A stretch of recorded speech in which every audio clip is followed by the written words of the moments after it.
मुरुम शहरातील गांधी चौक येथील रहिवासी असणारे शेतकरी शंकर रामलिंगप्पा सोलापुरे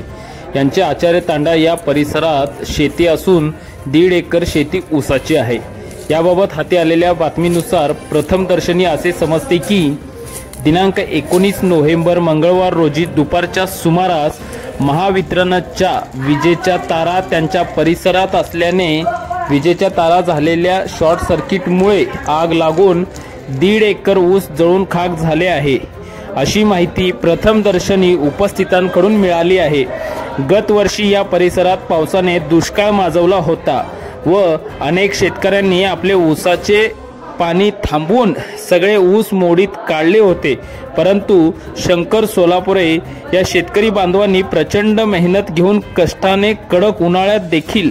पोटच्या पोरासारखा ऊस जोपासला होता।